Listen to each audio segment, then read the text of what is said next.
wonderful NEET aspirants out there. So today I am here to discuss paper 1 solution. This is for zoology. So paper 1 of what, ma'am? So there's a mock test. Okay, if you know, there's a mock test that we are giving you for free. If you have not got the access yet, please, my dear children, go register in the link given in the description box. Now, when you register yourself, you will be getting access to 5 free mock tests which you can appear, and the solution for it will be uploaded via YouTube and also via the app that you are going to see the question paper at. Works? Now, for those children who thinks or basically who were not able to access it properly, I will recommend you please use the Android version or basically use the website version. It would be more friendly, user friendly for you guys. Yeah, works? Shall we discuss? Yes, we shall discuss. And please take mock test. It is very, very important for you guys. Okay, now match the stages of meiosis in column 1 to their characteristics feature in column 2 and select the correct option using the codes given below. So, have picatin, metaphase 1, dikinesis and zygotin. Basically, this phase comes under prophase 1. Okay, all of them, they kind of come under prophase 1, and metaphase is after prophase. Okay, metaphase would be after prophase. My dear children, what happens in prophase 1? You have leptotin, zygotin, picatin, diplotin, dikinesis. Okay, so let zebra play during day. That's how you remember it. What happens in each stages, ma'am? Basically, initially you have the chromatin. Okay, you have the chromatin fibers which are very long. Now you have to condense them to look like chromosome. So that starts off in leptotin stage. Now what happens in zygotin? Basically the chromatin condense and now they have found what? The chromosomes, right? Now these chromosomes, they come together. What chromosomes comes together, ma'am? So homologous chromosomes come together. What do you mean by that? Basically, suppose I have a chromosome here where I have a gene coding for height, and I got this chromosome from my father. Okay, I would be pairing it up with another chromosome that I got from my mother. On what basis? On the basis that at this particular position, this chromosome also will be having a gene that codes for height itself, not anything else. So gene location is the same. Okay, obviously the product might be different. It might be coding for something that gives you enough height, that is tall height. This might be coding for some other protein that gives you less height. Other protein, it's basically the amount of protein that is produced might be less because of this gene. The amount of protein that is produced might be more because of this particular gene. Anyways, at the same position, they have a gene coding for height, whatever height it may be. So these chromosomes are known as homologous chromosome. So just before your division started off, my dear children, in S phase of interphase, what happened? The DNA got duplicated, which is why it does not look like this. They will be having something like this. Okay, there is a structure like this. It's because they have got duplicated. But how many chromosomes are there? This is one chromosome and this is the second chromosome. My dear children, you see two chromatids, this chromatid and this chromatid. Both of them are attached with the help of one centromere. And since there is attachment with one centromere, I'll call this as one chromosome only. Similarly, this will be one chromosome. Now, what happens in zygotin? Both the homologous chromosome comes together, and also one more thing happens. There will be synaptonymal complex formation. That means there will be synapses happening over here. There will be synapses happening over here. There's like a glue. They are stuck together because of that particular glue. Okay, this happens in zygotin stage. In zygotin stage, 2 of the homologous chromosomes come together and forms synapses. They have synaptonymal complex. Now what happens in picatin? Since they are very close, okay, there will be some exchange of stuffs. So probably, okay, so probably from here, things would be going to here. So there will be exchange of tongues, and what do you call this as? You call this as crossing over. You call this as crossing over. And for that, what enzyme do you need? You need the enzyme that is known as recombinase. What do you need? You need recombinase, my dear children. Cool. So this happens in what stage? In picatin stage. Crossing over, yeah, happens in picatin stage. Now, after that, in dikinesis, basically they came together, okay, they exchanged the stuff, and now they realize they're not compatible. So they want to break up. But when they break up, my dear children, they are still joined together with the help of X-shaped structure that is over here, my dear children, which you call as chiasmata. So you can clearly see chiasmata over here. You can see crossing over here. You can see synapses happening over here.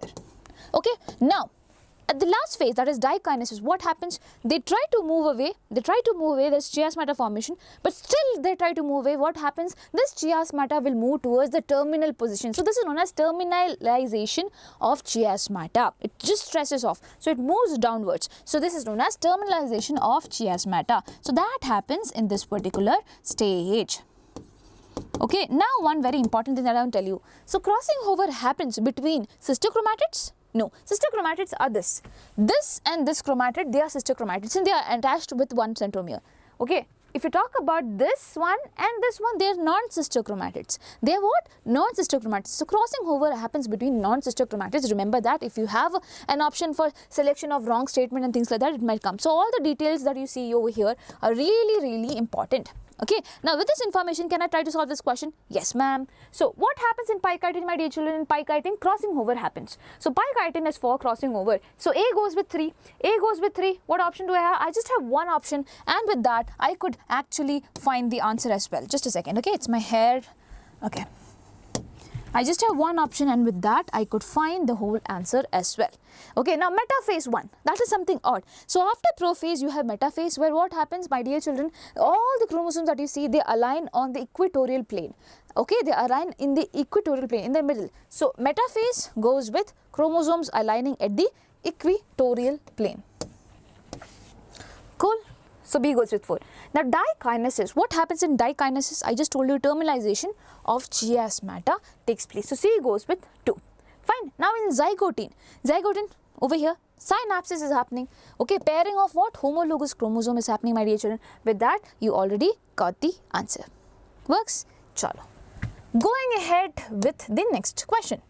So over here, question is, these are the diagrammatic sectional view of A, B and C. Okay, so you have to find what is what. So my dear children, very easy thing.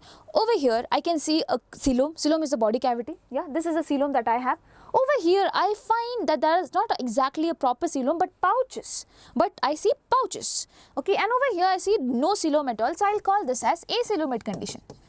Acoelomate condition. Since here pouches are there and they are not entirely lined by mesoderm, I'll call this pseudocoelom.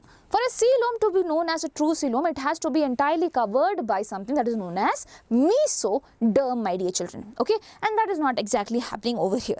Now that is why it is known as pseudocoelom, and this is known as coelomates. The one that will be having it, they are known as coelomates. Since there is what, my dear children, you have first layer, that is ectoderm. This thing that you see. Okay, this is ectoderm, and inside you have endoderm. Yeah, and now this whole area, my dear children, this whole area that you see, it is known as mesoderm. Suppose there is a cavity in between this. Suppose there is a cavity here, my dear children. So this cavities, either side will be lined by the mesoderm, yes, and that will be known as a true coelom. So those that have it are known as coelomates. Now, which are those organisms that are known as pseudocoelomates? Only one group of phylum, only one group of organism are known as pseudocoelomates, and that is Aschelminthes.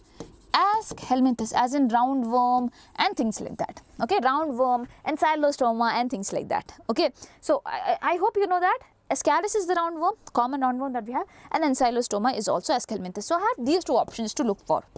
I can cut these options because Pila and Ferritima comes under whole different phylum as well. Okay, now Pila basically mollusk, Ferritima you have under annelids, yeah, so that is wrong. Now talking about acoelomates, you have 3 phyla that are acoelomates. One is sponges, cnidarians, ctenophora, okay, and the actual one that is Platyhelminthes. So all of them, they are having diploblastic body. Actually, they just have endoderm and ectoderm, okay, and in between they have mesoglia instead of mesoderm. So anyway, they are not going to have coelom.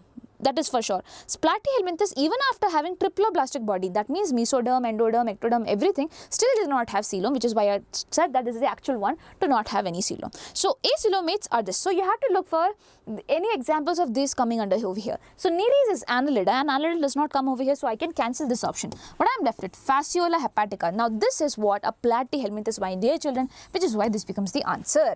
Now Locusta. So over here, whatever is left behind after the Ascalminthus and after all this thing, whatever is left behind, they are coelomates, my dear children, starting from annelids, arthropoda, echinodermate, hemichordata, chordata, all of them. Okay, so Locusta is coming under arthropoda, so obviously they are coelomates, which is why this becomes your answer. Cool? Works? I know it might be a lot, you might feel there is a lot to study, but it's easy. Pseudocoelom, Ascalminthus, acoelomates, all the first 4 one, okay. After that you have pseudocoelom, after that you have coelomates. Now, next question, question number 3. Read the following statements and find out the incorrect statement. Blood is loose connective tissue consisting of fluid matrix, plasma and formed elements. Blood is a loose connective tissue. Do you think so? It is a specialized connective tissue. It is a fluid connective tissue, but not a loose connective tissue. This is wrong. You have to find the incorrect statement only. Plasma is a straw-colored viscous fluid constituting nearly 90 to 92% of the blood. No, it is only up to 55% of the blood that is constituted by the plasma. Okay, always remember, if you talk about the whole blood, 55% of it is the plasma, not 90 to 92% of it. In the plasma, my dear, if I say 55% is plasma, in the plasma 90 to 92% is water. Is what? Water. In this, okay, understand that. So plasma is just 55, so this is again a wrong statement. Now 55% of plasma is water. Wrong. How much percent is water? 90 to 92% is what? Water, my dear children. Okay, and proteins constitute about 6 to 8%. So this is wrong because of this particular statement that have come. Fibrinogen is needed for clotting or coagulation of blood. Yes, obviously. Factors for clotting of blood are present in plasma in inactive form. Yes, obviously. When they are needed, then only it should be active. Otherwise, there will be blood clots being formed, right? So this and this is absolutely correct. I'll say A, B, C options are the incorrect options that I have. Okay? Now, over here I have written also incorrect. Why? Because it is specialized connective tissue but not classified under loose connective tissue. This one, B, is incorrect because plasma constitutes 90 to 92% water, not the plasma itself being 90 to 90%. Got it? Plasma makes up about 55% of the blood. Now C1 is incorrect because water makes up 90 to 92%, not 55. So these are the things that is there. Okay? Now, if for some reason the vasa efferentia in human reproductive system gets blocked, the gametes will not be transported from vasa efferentia.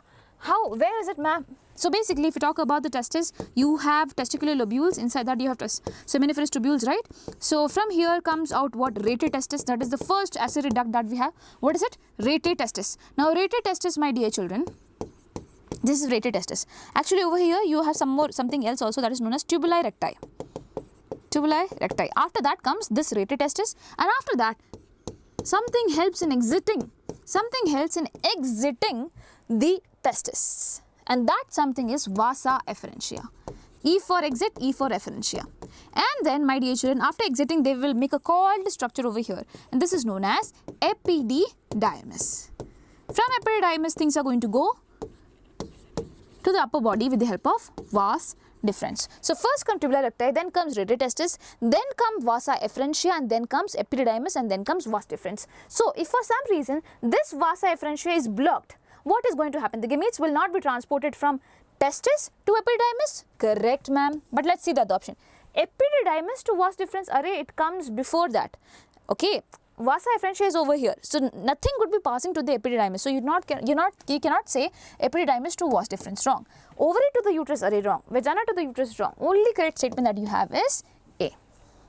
Okay. Okay. Next, how many of the following show vivipary? What do you mean by vivipary? There are two types of organism, oviparous and viviparous. Oviparous as in O for egg. O looks like an egg, right? So they are the one that lays egg. Okay, viviparous are those organisms that do not lay egg, my dear children. They give birth to the young ones directly. So how many of them show vivipary? Pteropus, Canellus, Delphinus, Macropus, Ornithorhynchus, Neophron, Aptenodytes, Rattus, Equus. What is your answer for this particular question? Vivipary. Equus is what? Horse, my dear children. Pteropus is basically bat. Okay, it is bat, it is mammal. Equus is also mammal. Camelus is also mammal. Delphinus, that is dolphin, is also mammal. Okay. Aptenodytes is what? Aptenodytes is bird, penguin. Neophron is what? Bird, penguin. Rattus is what? Rat, again a mammal. Okay. Ornithorhynchus, what is it? Ornithorhynchus. Any guesses? Macropus, what is it? It is kangaroo. Ornithorhynchus, it is some big guy out there. So basically I can say 1, 2, 3, 4, 5, 5 and 6, not this guy.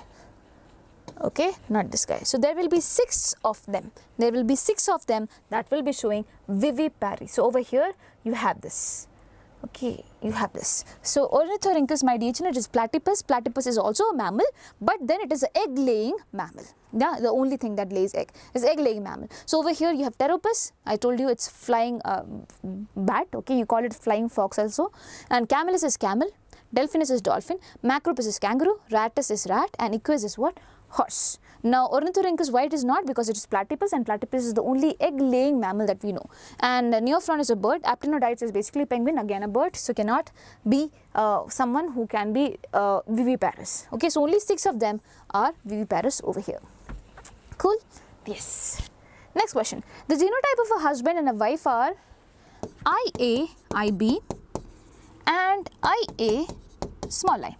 Among the blood types of the children, how many different genotypes and phenotypes are possible? You are asked about that. So let's see. So over here, this is the gamete. IB, this is a gamete. IA, this is a gamete.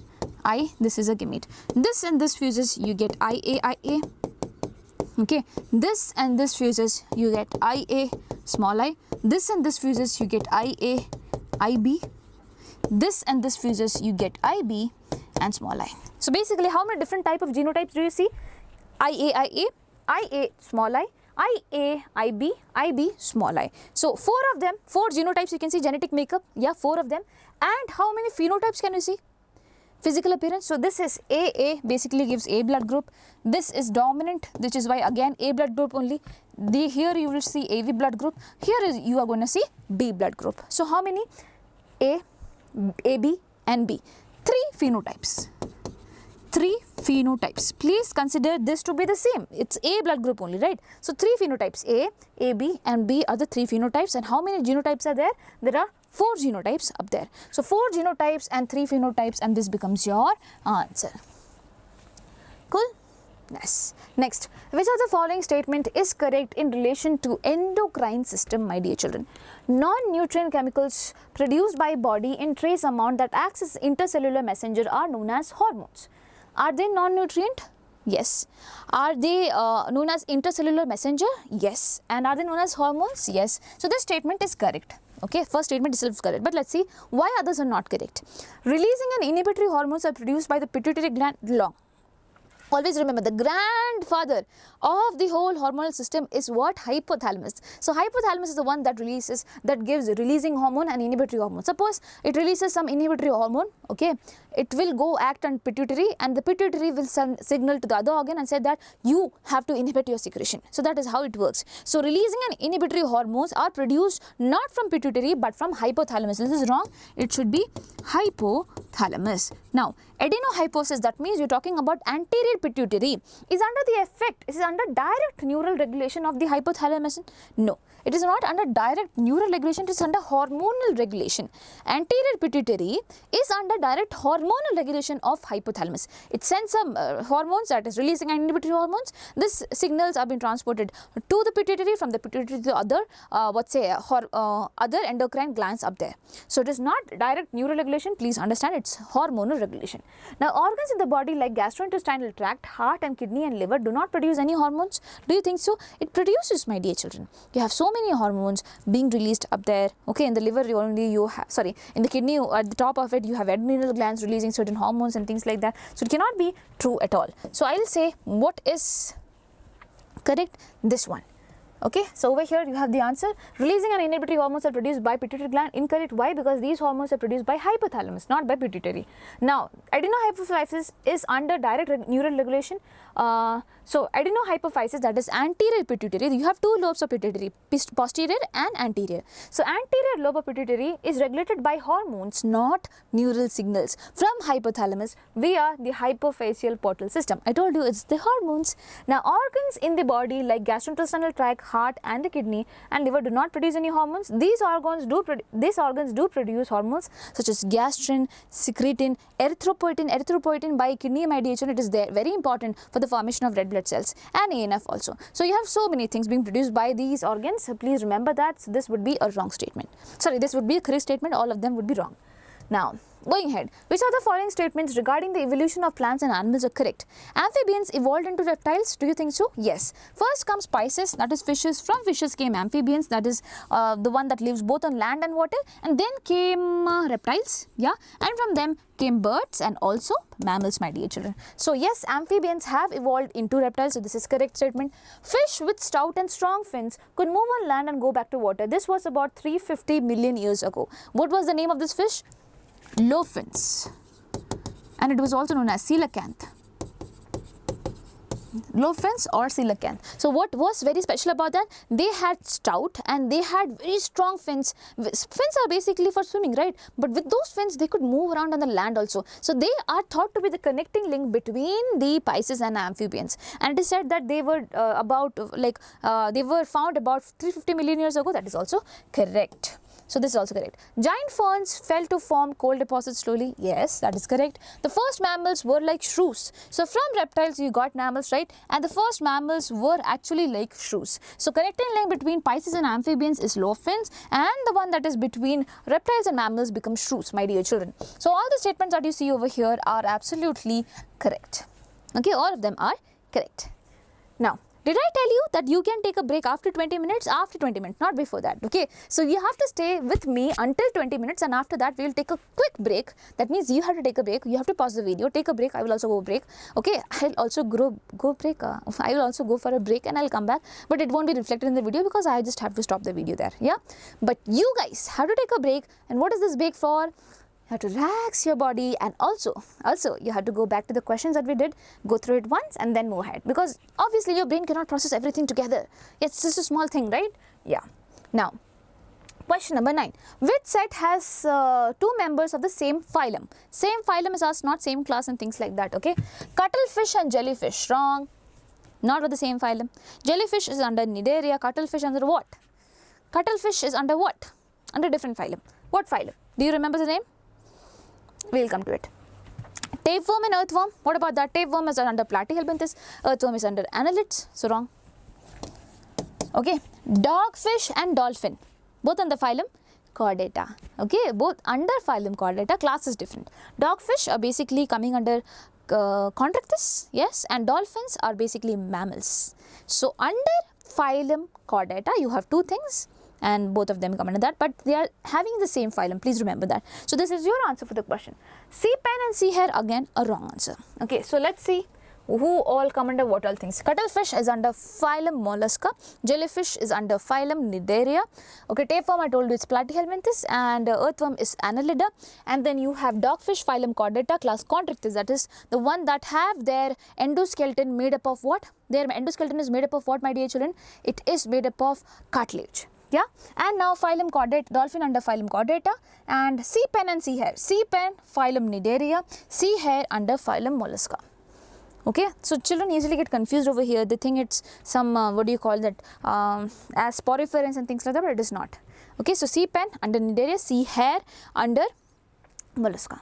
So your only answer is dogfish and dolphin. Okay, now read the following statements and find out the incorrect statement. In male frog, cloaca is used to pass fecal matter, urine and sperms to the exterior. Yes, that is correct. Okay, they have a common opening, that is cloaca. Correct. There is no functional connection of ovaries and kidneys in female frog. Correct. Okay, a mature female frog can lay around 2,500 to 3,000 ova at a time. Yes, it can. In frog, fertilization is external. That means egg and the sperm fuses externally, and development is direct through a larval stage. If there is a larval stage, you do not say the development is direct. You say that it is indirect. It is what? Indirect. So children, while in the exam condition, they will be like reading like this and getting things wrong, which is why, please my dear children, you have to pause down a bit, give yourself a chance and think that everything is going to end up positively, and you have to read the questions properly. So over here, it is not direct, it should be indirect. Since they have a larval stage, and the larval stage is very common, that is tadpole stage. So this is the only incorrect statement that we have, because over here direct is being mentioned. Works? Chalo, next question.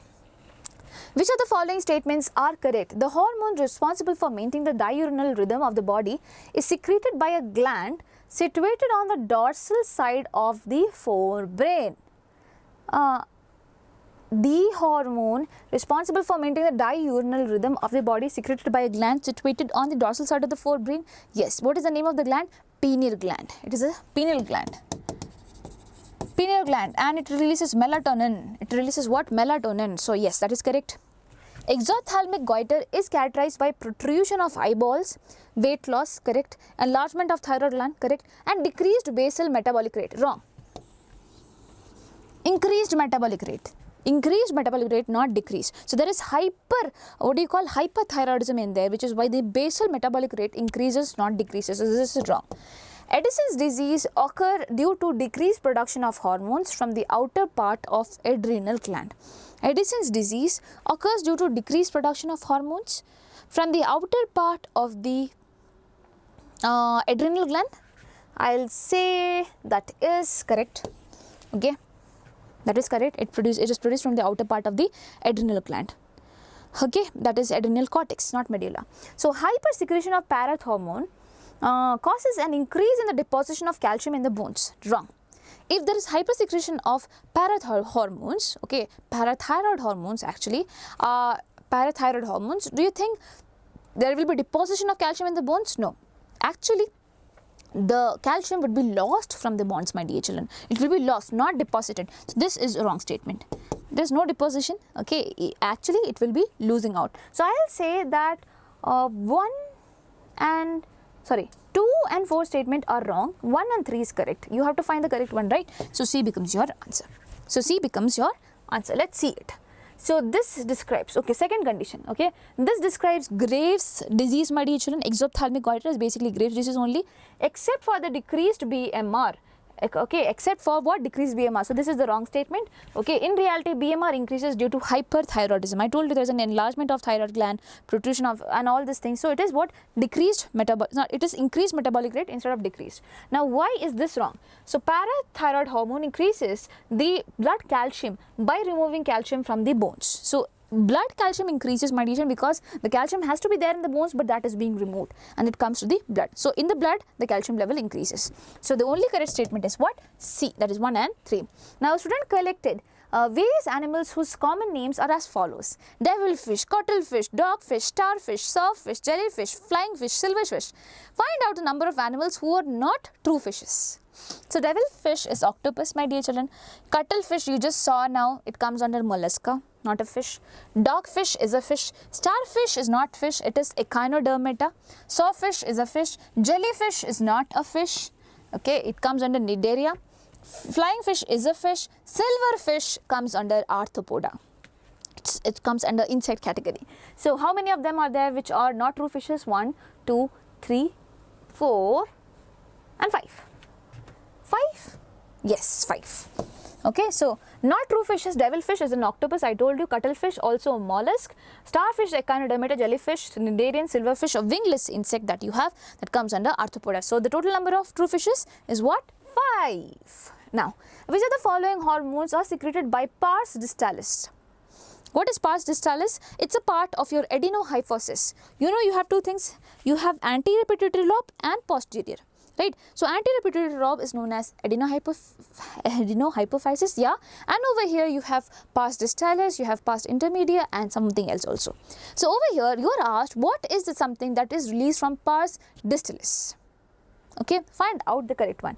GH, growth hormone, PRL, MSH, FSH, LH, luteinizing hormone, thyroid stimulating hormone, ACT, adrenal corticotrophin hormone, ADH, antidiuretic hormone, all this thing. You are asked about that. You have to find out what is released by pars distalis. My dear children, ADH is actually secreted from the hypothalamus.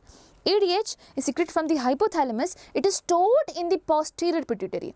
It is stored in what? The posterior pituitary. It's not the pituitary that releases it, and it's the posterior pituitary anyways, but it is not released by pituitary also. It is released by your hypothalamus. So this is going out, okay. And also MSH. MSH is not being produced from pars distalis. Instead, it is being produced from intermedia, pars intermedia. Pars intermedia. So now what are we left with? 1, 2, 3, 4, 5, 6. 6 of them. It should be 6. Yes, I have not mentioned. Yeah, it should be 6 anyways. So pars distalis is the main hormone secreting part, okay, and secretes 6 major hormones. I told you, right? GH, FSH, follicle stimulating hormone, luteinizing hormone, thyroid stimulating hormone, and ACTH, okay, adrenaline corticotropin hormones. Adrenocorticotropin hormones, yes. Pars intermedia, a small thin region, secretes MSH, melanocyte stimulating hormone, and in humans it's very reduced, my dear children, and or it can be merged with pars distalis also. So your answer becomes what? 6 anyways. Cool. Let's go ahead to the next question. A person with blood group AB is considered as universal recipient because, my dear children, usually what happens, suppose if someone has A blood group, they will have cells, on the top of it they will have antigens for A, and they will have antibody in their blood for B. They would have anti-B, the opposite of it. Yeah, so if something that comes with B antigen, it will react to it. Now, if someone has B blood group, they will have an antigen for B and they will produce anti-A antibodies. If someone has both, obviously they will have cells with what? Both A and B antigen. With both what? A and B antigens, my dear children. Now, can they have antibodies against A and B? No. If they have, because if they have, they would be killing their own cells. So AB do not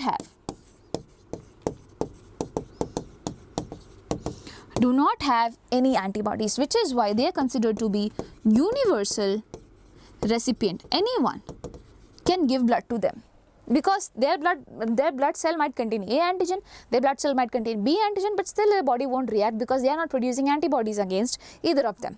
Now if you talk about, okay, so with that I got the answer. So both A and B antigens on RBC but no antibodies in the plasma, this is why they are considered to be universal recipient. Both A and B antibodies in the plasma, wrong. No antigen on the RBC and no antibody in the plasma, wrong. Both A and B antigens in the plasma but no antibodies, wrong. Plasma antigens are going to be there on the cell surface, okay. Now talking about O blood group. What about O blood group? O blood group, my dear children, does not have any antigens. So basically it can be given to anyone. So it is universal donor. Universal donor. Suppose I am giving this cell to this guy. Since there are no antigens, this guy anti-B won't be of any use. If I am giving to B blood group person, since there is no antigen for A, there is no antigen for the opposite group, what will happen? Anyway, antibody won't be able to detect it. So that is the thing. You get it? That is what is known as universal donor. Fine. Now, in class Mammalia, 2 pairs of limbs are adapted for running, climbing, burrowing, swimming, flying, especially in respectively what all organism. So you need Mammalia, right? And you need them for running. So I see Equus is horse, my dear children. Canis is basically talking about dogs and things like that. So Equus is something that uses their the pair of limbs for running, correct? Okay. Now climbing. Macropus, that is kangaroo, does not climb. So anyway, I have to cancel this option. Macaca. Macaca is what? Monkey. Does it climb? Yes. So I have these 2 options. Now burrowing. I have Felis. Felis is basically cat. And rat is basically rat. I think this is more better option. Yeah, rat will use their limbs for what? Burrowing, rather than Felis, that is cat. Cat usually does not burrow unless and until it has to hide its poop. That is something different. Okay, so it is rat which does that usually. That is where it goes and tries to leave and things like that. You might have seen there is rat holes and things like that. So this is more correct. Swimming, you have Bellonterra. Okay, Bellonterra, and Pteropus is what, my dear children? Flying, that is basically talking about bat. Bellonoptera, oh my god, what happened to pronunciation? Yeah, Bellonoptera is basically what? The whale. Okay, so basically that is used for that, obviously we'll be using it for swimming only, so this becomes your answer. When you reached over here, you should be getting your answer. Okay, simplest part. Now, which of the following is incorrect about Homo habilis? What is incorrect about Homo habilis? If you talk about the origin of men, my dear children, first you had Dryopithecus and Ramapithecus. Dryopithecus were more ape-like, Ramapithecus, Ram, yeah, they are more man-like. From Ramapithecus, you got Australopithecus. From Australopithecus, you got first hominid feature-like organism, that is what? The Homo habilis. And it is considered to be evolved after Australopithecus, this is correct. It is the first hominid, correct. Their cranial capacity was around 650 to 800 cc, correct. It was absolutely carnivorous. Were they carnivorous? did they eat animals, other organisms and things like that? Did they eat meat? No, they didn't touch meat. They were eating fruits and things like that. So this becomes a wrong statement. It was absolutely carnivorous is wrong. Okay, they just ate fruits, nothing else. So that's all the things are correct about Homo habilis, and with that you get an information that you should be knowing about the features of all the organisms that came Homo habilis, and then came Homo erectus, then Neanderthal man, and all this thing. They have certain features you should be knowing about them. So in the next mock test, I might be getting a chance to talk about that as well. Now in the tissues, the factors favorable for dissociation of oxygen from oxyhemoglobin are. So basically there is oxyhemoglobin,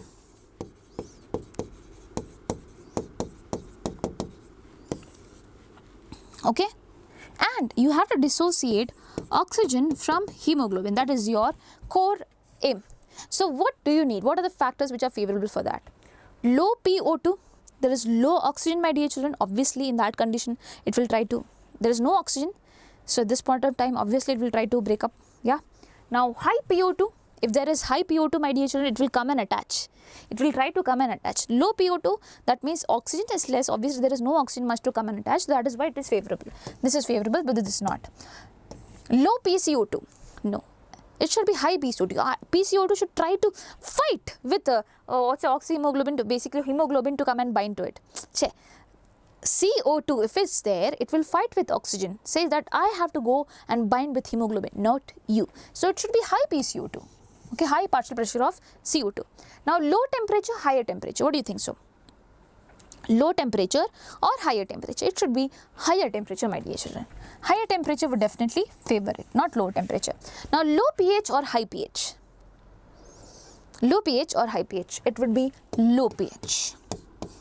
It would be low pH. So when carbon dioxide is there, it will react with water to form H2CO3. Okay, it will react with water to form H2CO3, and now this H2CO3 will dissociate into H and HCO3 bicarbonate ions. So over here the H plus goes high. When there is CO2, the amount of H plus also goes high. That means when I say protons are high, that means the pH is what? The pH is low. It is more acidic, my dear children. It will be more acidic. So by saying low pH, I am trying to say that CO2's level is high, which is why it is going and reacting and doing all these things. So low pH is the thing. So G becomes that. Okay. So how many options do we have? A, D, F and G. A, D, F and G. Okay. Low PO2, high PCO2, higher temperature and low pH. Okay, I hope you have understood why it is low pH, because hydrogen ions, it is becoming more acidic, and more acidic is basically low pH. Okay, if you know chemistry, you might be understanding this. Works? So over here I have written everything. Low PO2, tissues use up O2, so there is less oxygen around. So when PO2 is low, hemoglobin is more likely to give away its oxygen. Yes, it will give away the oxygen because there is no oxygen, so it should be giving away the oxygen, right? Now high PCO2, partial pressure of carbon dioxide, active tissues can take a lot of CO2. CO2 reacts with water to form carbonic acid, that is H2CO3.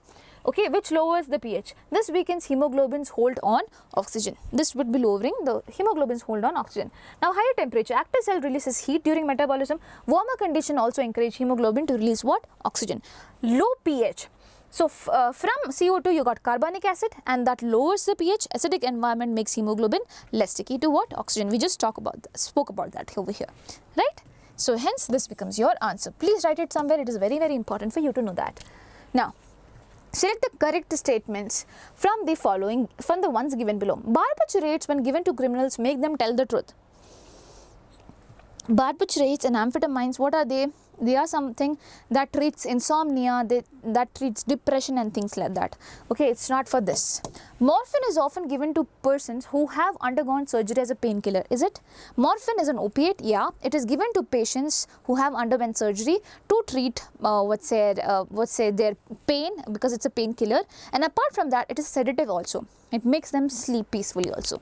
So that is entirely correct. You had to find the correct one. Yes. Chewing tobacco lowers blood pressure and heart rate. Wrong. Chewing tobacco increases the blood pressure and heart rate. Why? Because in the tobacco you have nicotine, and nicotine will go tell the adrenal glands on the kidneys. On the top of the kidney you have adrenal glands, yeah, to release the fight or flight hormone, that is adrenaline.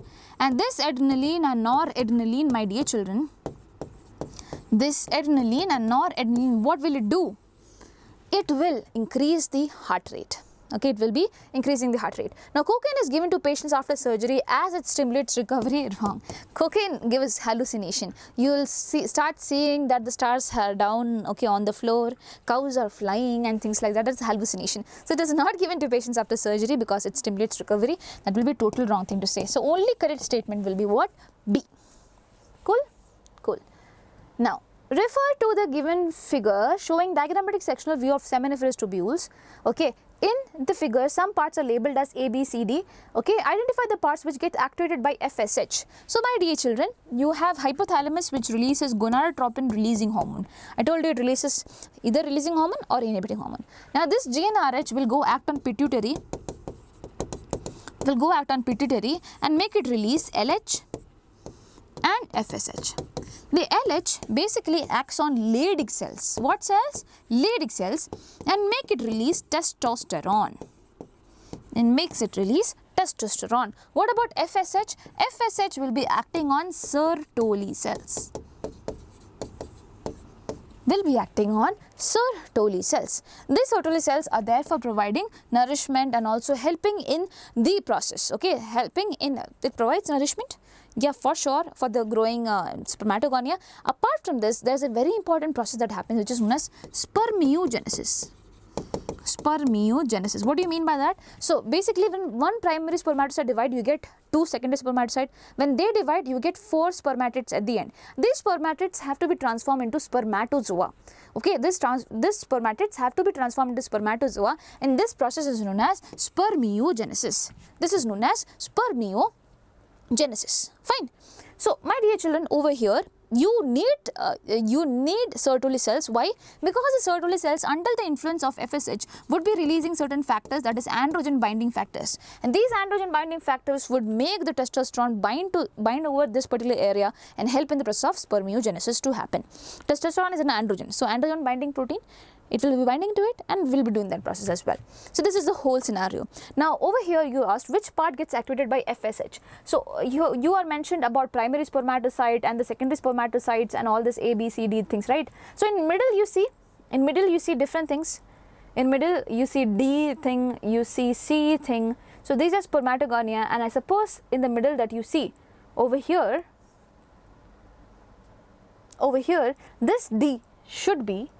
this D, my dear children, should be Sertoli cells. Yes, they should be what? Sertoli cells, and Sertoli cells are the one that get activated by FSH. So, which is why your answer would be D, C option, that is D. Cool?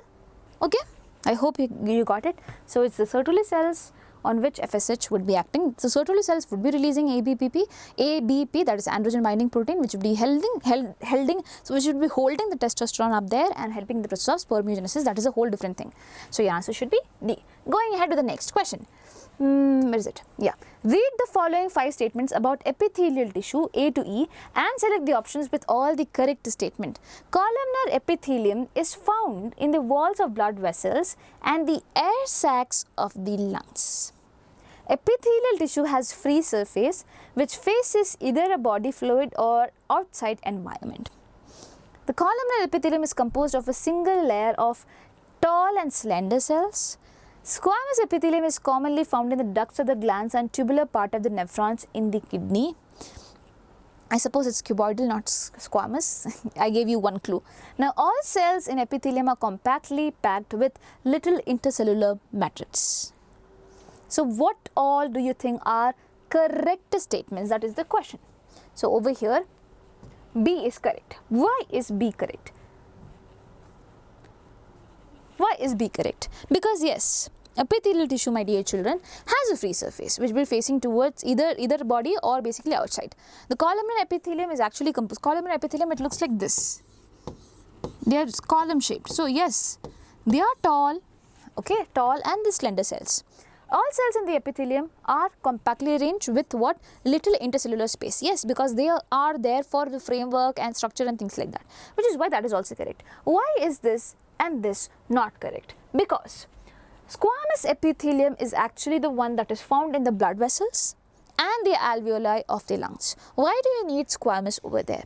Because you need to exchange things. In the case, especially in the case of air sacs of the lungs, my dear children, they are there for diffusion of oxygen and carbon dioxide up there. So which is why you need a very thin layer, and that is formed by squamous. Okay. So it's not columnar epithelium that you find there, but squamous. Now over here, squamous epithelium is found in the ducts of the glands and the tubular part of the nephrons. I already told you it's what? It is cuboidal epithelium, because you need to give a big whole proper structure. Okay, and that is given by what? The cuboidal epithelium. So always remember kidney cuboidal. Okay, blood vessels as well as the air sacs, it will be squamous epithelium. Fine, cool. And now we have reached 20 questions, which is why, as I said, you can take a break. It's already 45 minutes. I understand the concern. So take a break, come back to this particular video, stay in this particular video, pause the video and just go through it, everything. Then come back and watch the rest of the video. Plus make sure you are rectifying your mistake, you're writing your mistake down. I did a wrong thing over here in this question. What mistake was it? I did a silly mistake. Please write it. I tell you, the importance of error book is way too much, more than you can imagine. So please do that, and I'll be right back. You also be there. Yeah. And if at all you're liking the video, do not forget to like and also comment down. And if you have any queries with what I taught you already, put it down in the comment section below. Works? Okay, I'll be back. I'm so sorry, children, had some very important thing to do. So 37 question. Which of the following type of joint does not allow any movement? For example, if you talk about a skull, are you able to move your skull bones? No, my dear children. Why? Because in between the bones you have the joint, and what do you call that joint as? Fibrous joint. So shoulder joint, okay, in shoulder you have ball and socket joint, which is why you are able to move like this. Yeah, joint in between the carpals, you can move one way, right? Joint between the sternum and the ribs, no, still it can move a bit, which is why we are able to breathe in and breathe out, because the ribs are enlarging, coming down, right? So what is it? Joint between the parietal bone and the temporal bone, which is a part of our skull. So that becomes your answer for the 37th question. Now going ahead, which of the following is correct about phenylketonuria? It is an example of pleiotropy. It is an autosomal dominant disorder. Wrong, it is a recessive disorder. Right? Now it is caused due to single gene mutation, is it? Yes, a single gene which codes for phenylalanine hydroxylase, my dear children. Okay, that is mutated, which is why a conversion does not happen. What conversion, ma'am? Phenylalanine.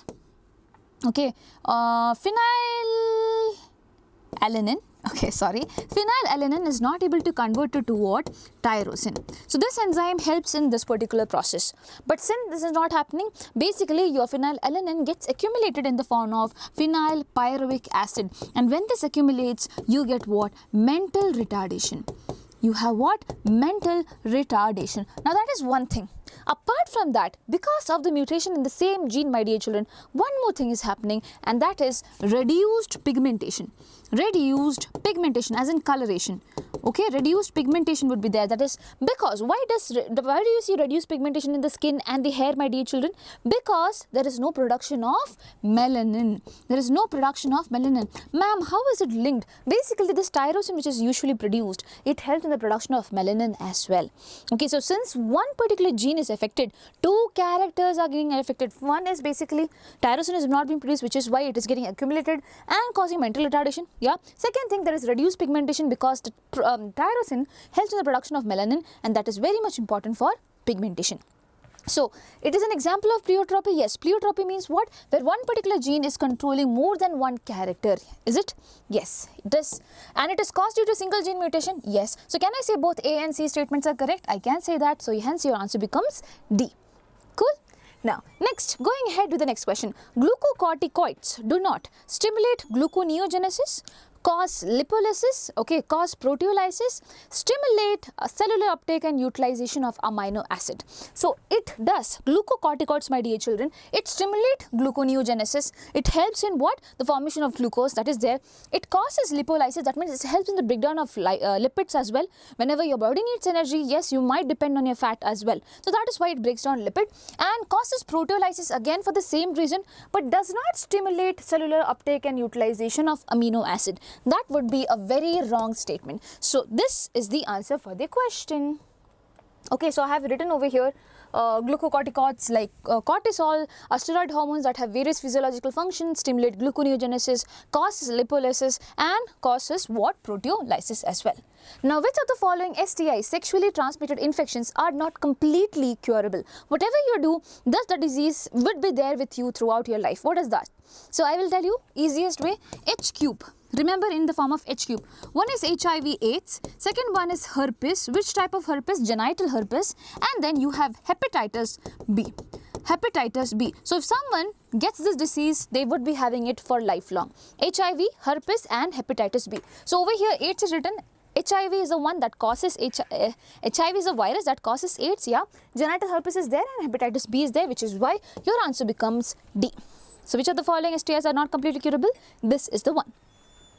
Going ahead, which is correct about joint diastole? What happens in joint diastole means? Joint diastole means both the atrium and the ventricles are relaxing. Both the atrium and the ventricles are relaxing, my dear children. So when they are relaxing, what happens is that, suppose this is the ventricle, sorry, this is the atrium and you have the ventricles right there.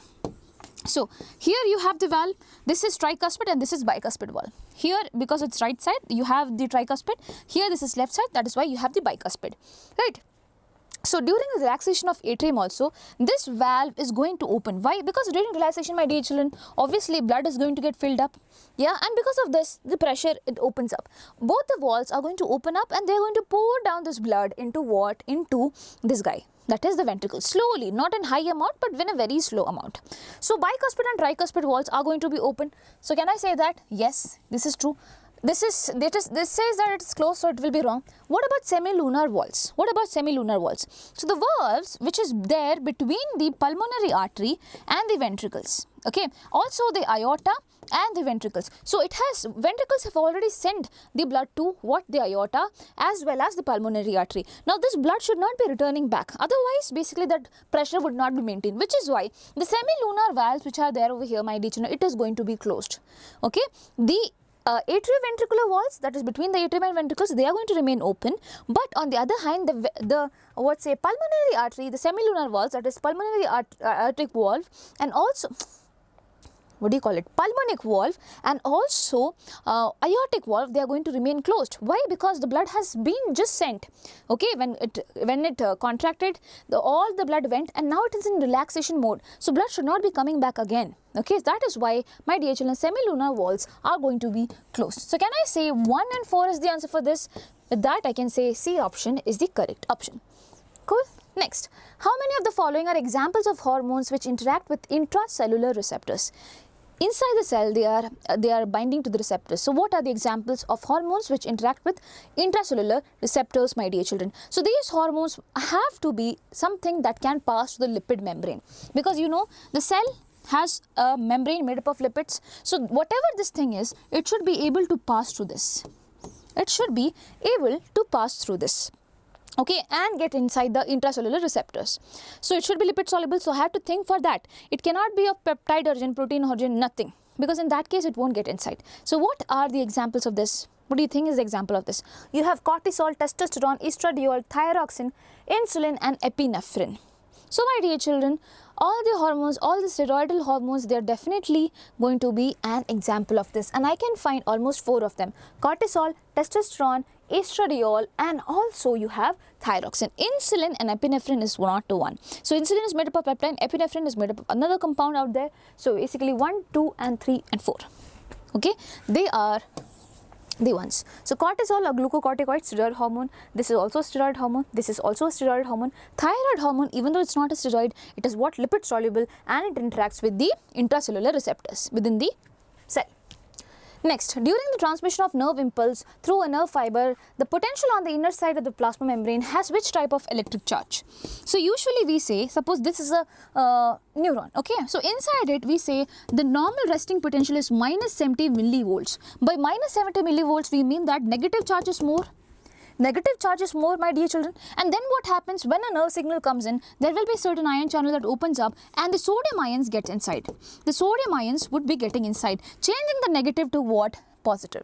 changing that initial negative to something that is positive. Later on, what will happen? Certain other ion channels will be opening up, and basically because of this, certain ions would be moving out, such as K plus ions. Again bringing back it to negative. So it is negative first, then positive, and then negative. So positive first, wrong. First negative, then positive, and continue to be positive, wrong. First positive, then negative, and again back to positive, wrong. First negative, then positive, and again back to negative, because we want to give rise to next nerve signal, right? So it has to be negative. It has to come back to its normal resting position, my dear children. Works? Chalo. Next. So explanation, the inside of the neuron is negatively charged compared to the outside. This is known as resting membrane potential minus 70 millivolts. Then depolarization happens. When the stimulus reaches the neuron, N plus ions rush into the cell. This causes inside to become positively charged. Then later K plus ions move out of the cell, restoring the negative charge. The neuron returns to what? Its resting state as well. Okay? Now, identify the autoimmune disease and the type of muscles that are involved. What do you mean by autoimmune diseases? Autoimmune basically means your body is not able to identify what is its own, what is not. Self and non-self. Okay, and hence it goes and attacks both of them equally. So they are known as autoimmune disorders or diseases, my dear children. So what do you have? Myasthenia gravis, skeletal muscle. Okay, in myasthenia gravis, do you think skeletal muscles are affected? Okay, myasthenia gravis, smooth muscles, muscular dystrophy, skeletal muscles, muscular dystrophy, smooth muscles. Your answer would be what? This. Myasthenia, not myasthenia, sorry. Myasthenia gravis. I always tend to lose it. Okay. So the explanation is that basically in this particular disorder, what is getting affected? What is getting affected? There are certain antibodies being produced against a receptor. What receptor? Acetylcholine receptors. Okay, so these acetylcholine are neurotransmitters that will be going and binding on the receptors in the neuromuscular junction, and basically telling that, hey, skeletal muscle, you have to contract, relax, whatever is there.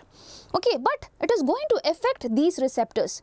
Okay, it is going to affect these receptors, which is why what happens, these skeletal muscles which are there, they are going to get affected, and it leads to muscle weakness and also fatigue. So it does not affect smooth or cardiac muscle only, it's just what? Skeletal muscle. So myasthenia gravis is an autoimmune disease where the body's immune system produces antibodies that block or destroy acetylcholine receptors at the neuromuscular junction.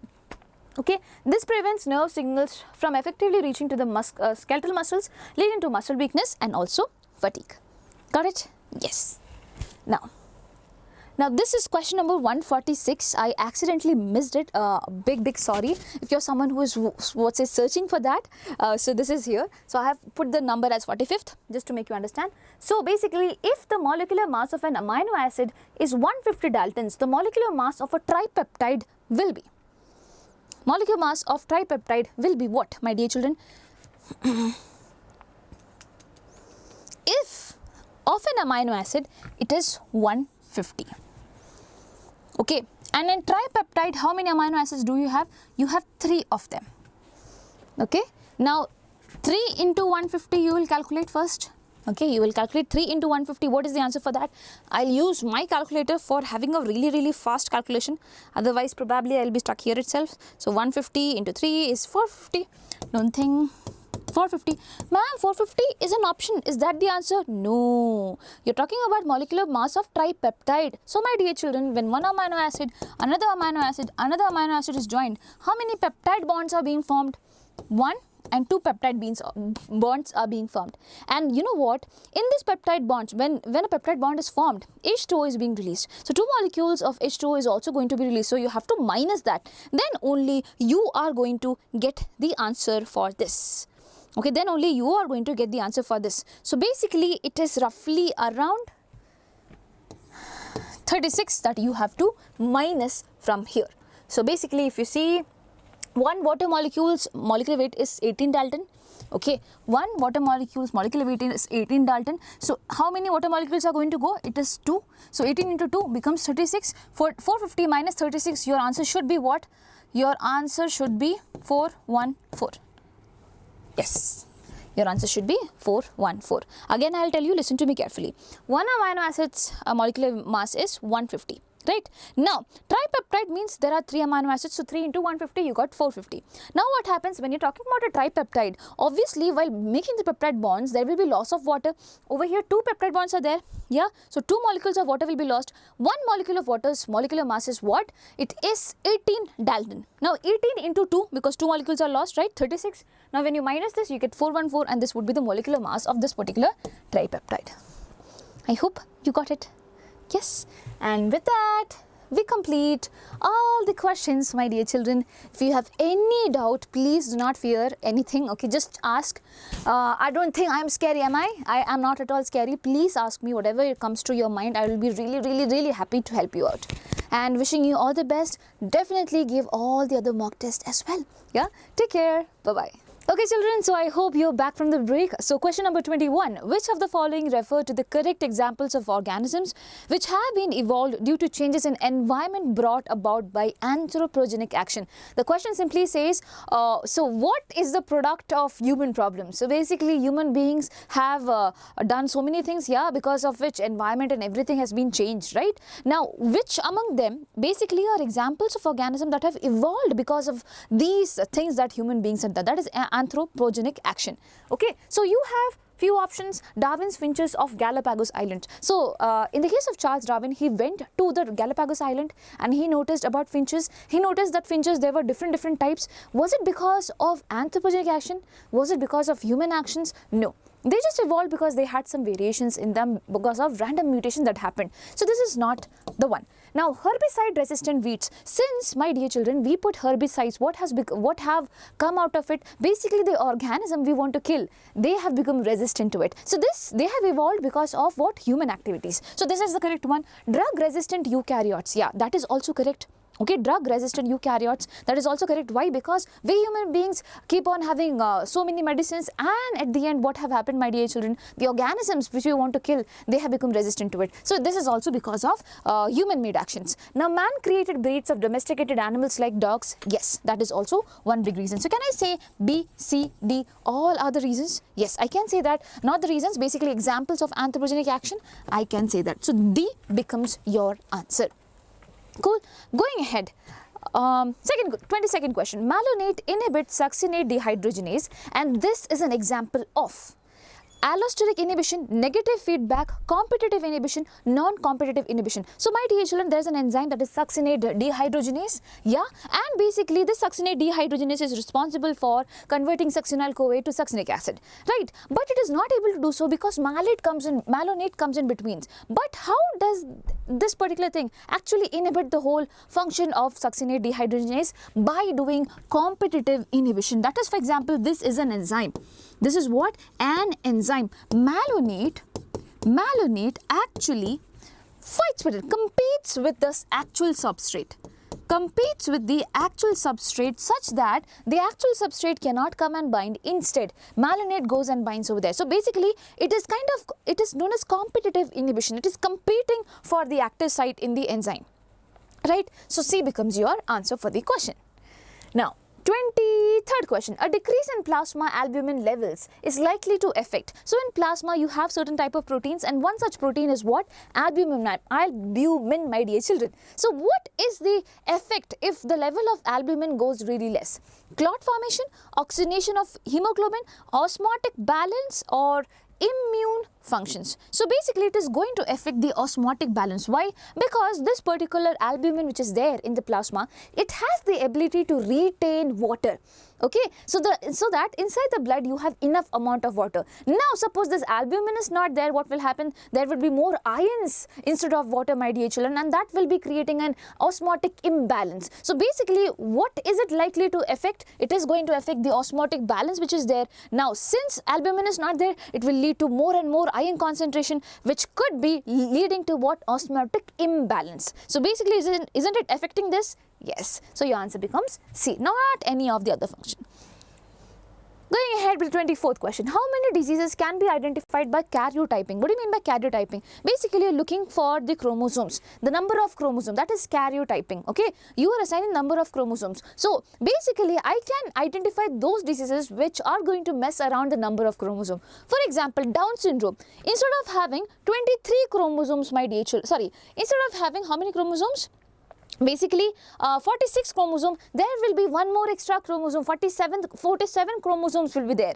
Why, my dear children? Because in the case of Down syndrome, the 21st chromosome which is there, there's an extra copy that comes from one parent. So instead of having one each, there would be one more that would be coming, and this is known as trisomy of 21st chromosome. So either way, the number of chromosomes which had to be 46 have now become 47. So all the diseases where the number of chromosomes are being altered, those are known as chromosomal disorders, my dear children. They can be identified with the help of karyotyping. So among them, you have to look for the chromosomal disorders, not the Mendelian disorders. Mendelian disorders are the one where basically you're talking about, okay, there is a chromosome in that one particular gene is not working. I am not concerned about that. I cannot find that disease with the help of karyotyping, because here in karyotyping you are just talking about the number of chromosomes, whether it's extra, whether it's less.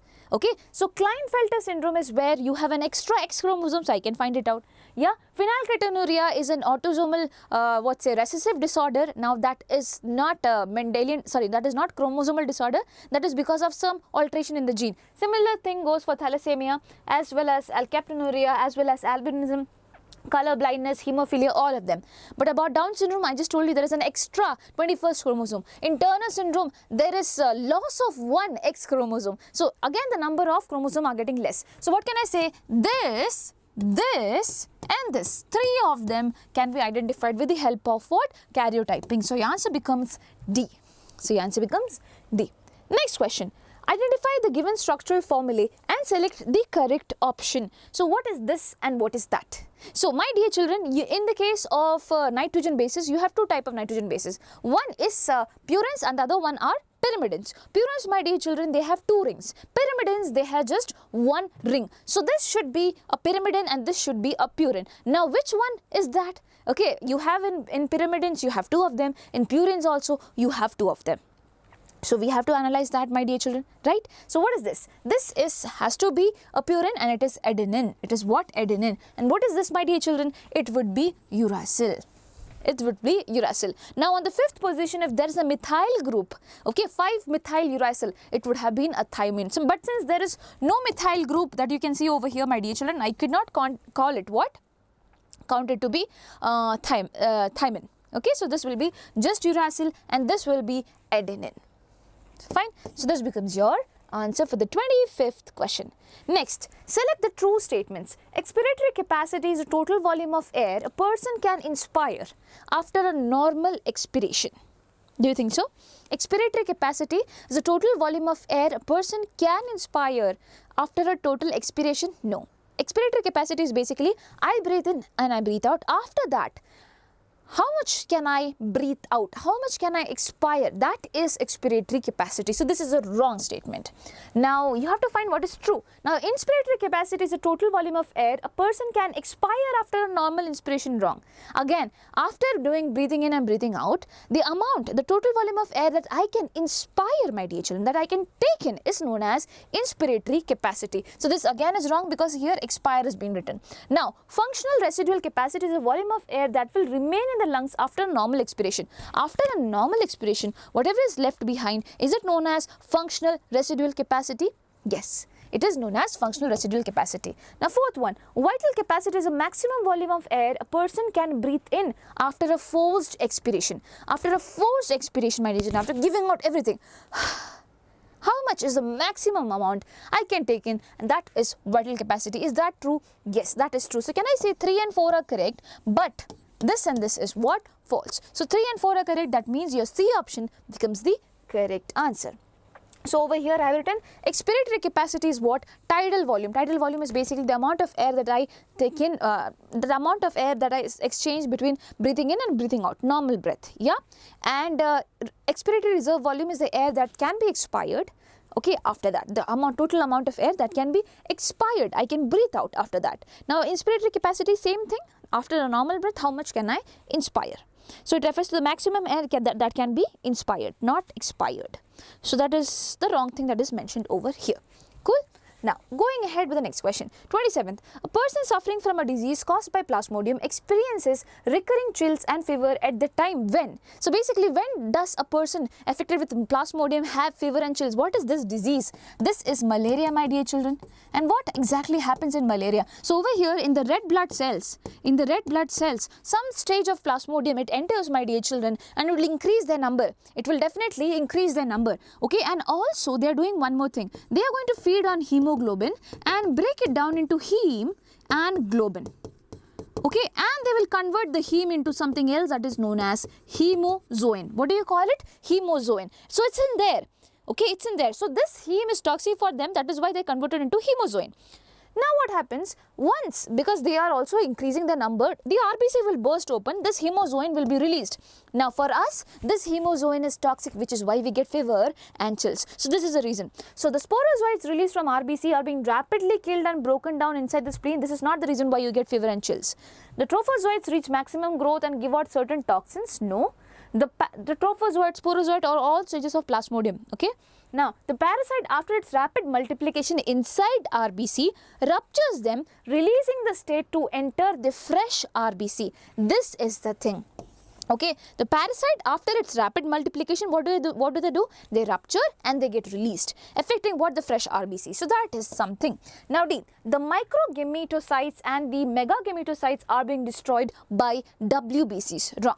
That is not the thing. It's just this thing. It's just for you to get confused. That is why they have put all the big let's say dialogues over there. It does not matter. Okay, so be concentrated. If you know this thing, you would be able to find the answer as well. Now, which of the following statement is not true? The partial pressure of oxygen in the oxygenated blood is 95 mm of Hg. Is that correct? Yes. In the oxygenated blood, obviously the partial pressure of oxygen would be high. Okay, so because it is in dissolved state, so I'll say 95 mm of Hg is totally correct. The partial pressure of oxygen in the alveolar air, while in the alveoli, okay, in the alveolar air, it is 104 mm Hg, my dear children. Obviously, yes. Yes, because we have just taken in the breath. So obviously you would be having enough amount of oxygen, so it will be way more higher, and that is 104. So that is 95, this is 104. Always remember, when you're doing a question, you're also learning something. You have to take that thing, okay, with you. And you should be putting that into some other questions that you're solving. Now, the partial pressure of carbon dioxide in the alveolar air is 40 mm of Hg. The partial pressure of what? Carbon dioxide in the alveoli exchange. My dear children, it is 40 mm of Hg. That is correct.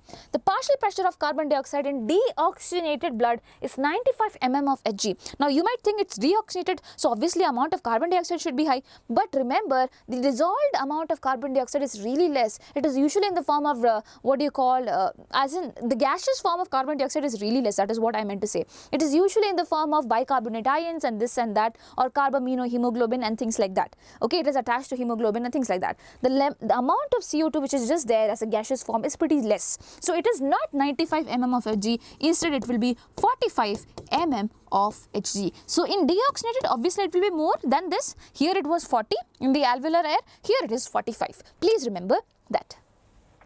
Cool. So normal PCO2 in deoxygenated blood is only about 45 mm of Hg. Now, which of the following correctly explains the function of a specific part of the human nephron? Nephron, my dear children, nephrons are found in kidneys, right? Now, podocytes create minute spaces for the filtration of blood into the Bowman's capsule. So, into the Bowman's capsule, my dear children, they create what? Small pores so that things can be filtered out. So, this is absolutely correct. The first statement itself is correct, but let's go ahead. Henle's loop, most reabsorption of major substances from the glomerular filtrate takes place there? No, it is not Henle's loop. It is proximal convoluted tubule, PCT, where maximum reabsorption of things, everything take place. Okay. Now, distal convoluted tubule is where reabsorption of K+ ions into the surrounding blood capillaries happens. No, from the blood capillaries, things are being absorbed back into the distal convoluted tubule, not the other way. So over here it is said that basically from the distal convoluted tubule, things goes to the blood capillaries. No, that is not the case.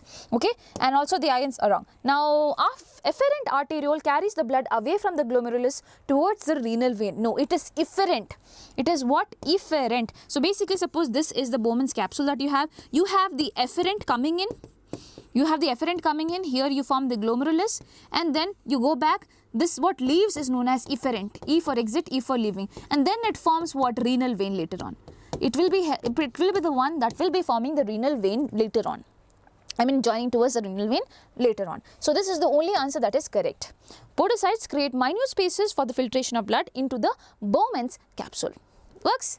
Now, next question. Select the incorrect statement. Insulin and glucagon are peptide hormones. Are they correct? Yes, ma'am. That is correct. Insulin acts mainly on hepatocyte and adipocytes, as in liver cells and the fat cells, and enhance glucose uptake and utilization. Yes, insulin does that. You take glucose, you use as much as you can. That is the thing. Insulin does not want glucose to be just staying like that. Okay, what does insulin do? Insulin usually takes the glucose and converts into glycogen. It does not want the it does not want the glucose to roam around in the blood. Okay, that is a function of insulin. So yes, it does that. Now, insulin stimulates glycogenesis. What do you mean by glycogenesis? Glycogenesis means formation of glycogen. So does insulin do that? Yes, I told you insulin traps all the glucose and says that you become glycogen. That is the major function, right? So it stimulates glycogenesis. That is absolutely correct. Now, glucagon inhibits the process of gluconeogenesis. Do you think glucagon inhibits the process of gluconeogenesis? What do you mean by gluconeogenesis? Formation of glucose. Formation of glucose. And what is the function of glycogen? What is the function of glycogen? It is to break glycogen. What is the function of glucagon, not glycogen? What is the function of glucagon? Its function is to convert glycogen into glucose. Into what? Glucose. So here it is written that it inhibits the process of gluconeogenesis. It inhibits the process of formation of glucose. Wrong. It actually wants that. So this is the wrong statement that we have. We had to find the incorrect one. This is the incorrect one. Okay? Okay. Next thing. In sickle cell anemia, the sequence of amino acids from the first to 7th position of beta chain of hemoglobin S is. So I hope you know that in the 6th position, there is a change in the beta globin chain in sickle cell anemia. There is a point mutation. Okay, initially it should have been GAG, but now this is replaced by GUG, which is why initially where it was coding for glutamic acid, now it codes for valine. So 6th position there should be valine. 6th position there should be valine, so I can cut this options out because here at the 6th position my dear children it is glutamic acid, so that is wrong. Okay, now I have two options, just two options. From here you have to find out. So basically if I do not know, I do not know. This is the answer for this particular question. I have a trick for you. You can remember with that trick. But before that, let me come to this. Often children forget what was first, GUG or GAG. Always remember A comes before U, so it was A. Okay, G comes before V, so it was glutamic acid first and then comes valine. Okay, now what is the trick with which you can remember? Very happy lions try, pushing very gently, or basically you can say very happy lions try, pouncing, not pushing, pouncing very gently. They pounce, right? So very gently. So very happy, V for valine, this is for histamine, that is H, okay, histidine, sorry, leucine, threonine, proline, valine, and then again glutamic acid. Works? So this is how you should be remembering. Okay. Now, analyze the given pedigree chart and select the option that is correct regarding it. So I always say in pedigree chart, my dear children, it's very easy to analyze it. My dear children, first thing, you have to find it whether it is autosomal or sex linked. Whether it is autosomal or sex linked. So how do you find it? Whether it's autosomal or sex linked. Autosomal, that means male and female are equally affected. Sex linked means male would be the one that would be more affected. Sex linked means males are the ones that are more affected. So over here you can see that male and the female are equally affected in the first generation, right? So can I say it is autosomal? Can I come to a conclusion that it is what? Autosomal, not sex linked. Now second thing, whether it's dominant or recessive. Dominant or recessive. So basically in dominant you will see that in every generation at least one parent is affected. Either both or at least one parent should be affected. But over here you see the parent is not affected. Okay, they might be just carriers, my dear children. That means it is recessive disorder. It is not dominant. In recessive disorders, you will be finding skipping of generation. So over here also they are just carriers. Okay, this is recessive disorder, which is why you don't see it over here, but in children you see it. Similarly over here, parents, you do not have it, but in children you see it. Get it? That is recessive disorder. So with this I came to a conclusion that this is autosomal recessive disorder. Now I have to find that out. So it is sex linked, I cut it. It is autosomal dominant, I cut it. What I am left with is a autosomal recessive trait, that is sickle cell anemia. And that is what? Sickle cell anemia. Okay, analyze the given pedigree chart and select the option that is correct regarding it. This is the answer. Cool, works. So autosomal are the ones where equal male and female are equally affected, and what do you call it, sex linked, basically males would be more affected. And in the case of recessive and dominant, recessive one they skip the generation, dominant one you can find them in every generation. We will be finding them in every generation. Works. Going ahead with the 33rd question, which of the following statements about morula in humans is correct? It has almost equal quantity of cytoplasm as an uncleaved zygote, but much more DNA. Okay, so you have zygote. This zygote is dividing into multiple cells, right? First into 2 cells, then 2 into 2 into 4, 4 into 8 and things like that. So obviously all the 8 cells which are going to be formed would be having what, here I have made less, would be having what, equal cytoplasm.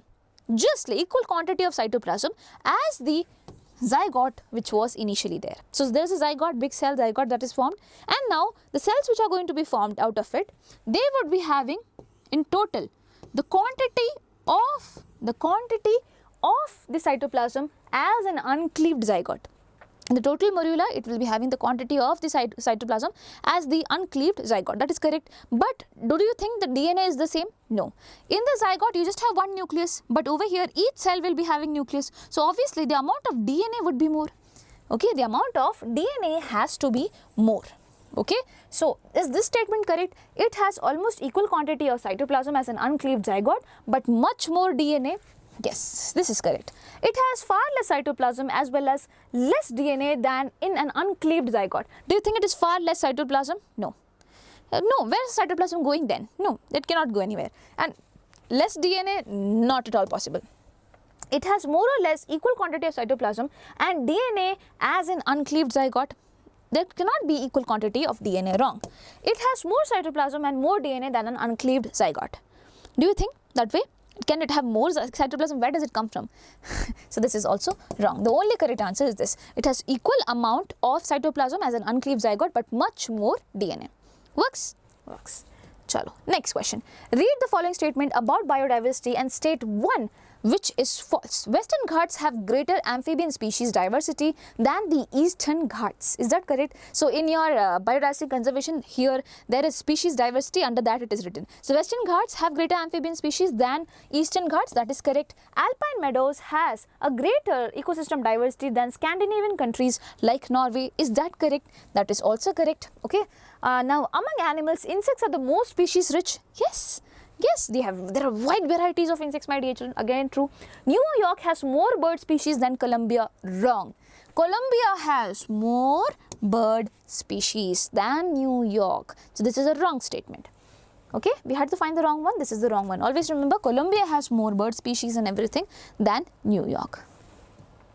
Now, every 100 ml of deoxygenated blood delivers approximately what? 4 ml of CO2 to the tissues, 4 ml of CO2 to the alveoli, 5 ml of CO2 to the alveoli, 5 ml of CO2 to the tissues. Every 100 ml of deoxygenated blood delivers up to 4 ml of CO2 to the alveoli, my dear little children. Okay? Only 4 ml, not beyond that. As I told you, CO2 is in different forms, bicarbonate ions, carbaminohemoglobin and this and that and a lot of things. So basically it's just 4 ml of CO2 that goes to the alveoli. Okay, works? Yes. Now, which of the following are in situ conservation methods? In situ means you are conserving in their original habitats. Biosphere reserve, yes. Hotspots, yes. National parks, yes. Sacred groves, yes. Sacred groves as in, for example, I have an area and I am safeguarding that. That is sacred groves, okay. Wildlife sanctuary, yes. All of them. So I will say D is the answer. I'll be right back.